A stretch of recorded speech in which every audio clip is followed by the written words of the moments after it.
Let's watch this video. Any Nigerian lawmaker or politician who in 2026 believes that electronic technology will not work for elections is a thief. Anybody who is saying electronic technology will not work because of network issues is a thief and is trying to steal the mandate of the people. And Nigeria as it is today, we must realize that the APC-led federal government has decided to wage a war against democracy and by extension the lives of all of us as Nigerians. Because an unpopular government who know that they cannot win an election when it comes to free, fair and credible polls, know that the only option they have today is electoral malpractice, a corrupt INEC and a corrupt judiciary.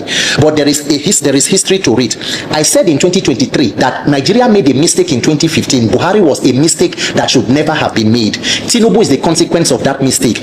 And Nigeria, the likely instance or scenario is likened to this body of a sick individual in almost a dying state that should have been handed over to professional medical personnel to treat, was rather handed over to organ harvesters who have no interest in fixing that body but are harvesting the remaining vital organs for personal gains. Nigeria today is almost completely in the hands of criminal elements, and from top to bottom, what we call government is organized criminality. So for more than 2 years after the 2023 charade that was conducted by Mahmoud Yakubu, where he collected more than 300 billion and claimed that electronic technology will be the game changer, but somehow there was a glitch. He was not held to account. He has been nominated and confirmed to become an ambassador.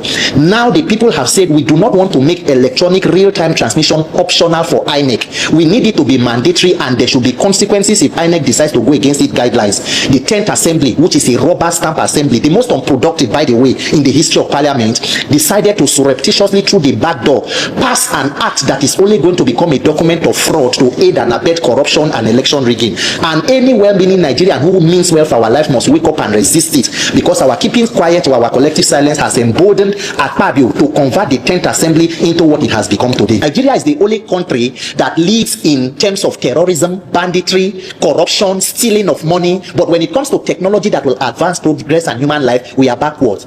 India has a population of over 1 billion people. Their registered voters are more than 300 million, almost more than the entire population of Nigeria. They do not only do electronic transmission, they do electronic voting in India.